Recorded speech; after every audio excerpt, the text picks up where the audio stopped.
चंद्रपूर जिल्ह्यातील एका जिल्हा परिषदेच्या प्राथमिक शाळेची इमारत 130 वर्ष जुनी आहे आणि आजही तीच मोडकळीस आलेली इमारत मुलांच्या शिक्षणाचा आधार असून पण या आधाराखाली लपलेला आहे विद्यार्थ्यांच्या जीवाला असलेला गंभीर धोका। चंद्रपूर जिल्हा परिषद अंतर्गत येणाऱ्या एका प्राथमिक शाळेला तब्बल 130 वर्षाचा इतिहास आहे। मात्र आजवर शाळेच्या इमारतीची डागडुजी देखील झालेली नाही। भिंती तडकलेल्या, छप्पर गडक्या अवस्थेत आणि पाया पूर्णपणे कमकुवत झालेला ही आहे तिथल्या विद्यार्थ्यांची रोजची वास्तविकता। गरीब घरातील मुले मुली आपला जीव धोक्यात घालून इथे शिक्षण घेत आहेत। पालक आणि शिक्षकांनी शासन व प्रशासनाला वारंवार लेखी निवेदन दिलं असता अद्याप कोणतीही कारवाई झालेली नाही। स्थानिकांचा आरोप आहे की खाजगी शाळांना प्रोत्साहन देण्यासाठी जिल्हा परिषद शाळांकडे जाणूनबुजून दुर्लक्ष केलं जात आहे। या धोकादायक परिस्थितीत जर एखादा अपघात झाला तर त्याची जबाबदारी कोण घेणार हा प्रश्न अजूनही अनुत्तरित आहे आणि म्हणून हीच बाब लक्षात घेता आमचे प्रतिनिधी मिथुन मेश्राम यांनी तेथील परिस्थितीचा आढावा घेतला। जिल्हा परिषद चंद्रपूर अंतर्गत येत असलेले सिंदवाई जिल्हा परिषद प्राथमिक शाळा सिंदवाई क्रमांक 1 येथे आज आपण आलो आहोत। हे जे शाळा आहे या शाळेचे बांधकाम जवळपास 1895 ह्या वर्षी करण्यात आले होते।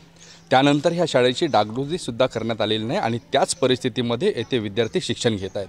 ह्या शाळेची होत आहे सुरुवात। ह्या सुरुवातीलाच आपण बघू शकता ह्या ठिकाणी खोदकाम करून ठेवलेले आहे, इथे दगडे पडलेले आहेत।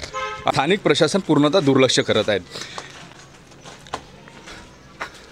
ही इमारत जवळपास 130 वर्ष जुनी असल्यामुळे ते मोडकेस आलेले आहेत, कविळू पडायला लागले आहेत। इथे एक बाजूला तर स्लॅबचं खोली आहे, त्याचेसुद्धा स्लॅब गळून पडायला लागलेले आहेत। ह्या ठिकाणी जवळपास 130 विद्यार्थी ज्ञानार्जन करून राहिलेले आहेत। आपण बघू शकता स्लॅब थोडं होऊन ते पूर्ण कोसळायला सुरुवात झालेली आहे आणि या ठिकाणी 2 अपघात ह्या ठिकाणी झालेले आहेत। कवेलूचे जे छत बनवलेले आहेत हे कवेलू तुटायला लागले आहेत, पडायला लागले आहेत। इथले जे लाकूड फाटे आहेत हे तुटायला लागलेले आहेत आणि अशा परिस्थितीत विद्यार्थी जीव धोक्यात टाकून ह्या ठिकाणी ज्ञानार्जन करत आहेत। या शाळा दुरुस्ती संदर्भात येथील शाळा व्यवस्थापन समितीने गेल्या मागील 2 वर्षापासून शासन आणि प्रशासनाला वारंवार पाठपुरावा केलेला आहे, परंतु ह्या ठिकाणी स्थानिक प्रशासन किंवा जिल्हा प्रशासन याकडे पूर्णतः दुर्लक्ष केलं आहे। ह्या विविध समस्या घेऊन शाळा व्यवस्थापन समितीने आंदोलन उभं केलं होतं आणि आंदोलन करून 5 दिवस शाळा बंद ठेवली होती।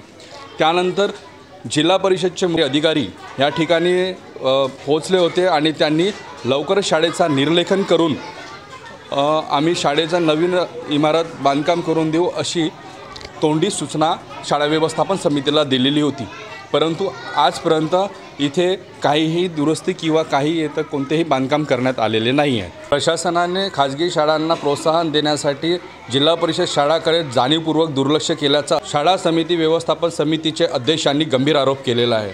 मिथुन मेश्राम, न्यूज एक्सप्रेस, चंद्रपूर।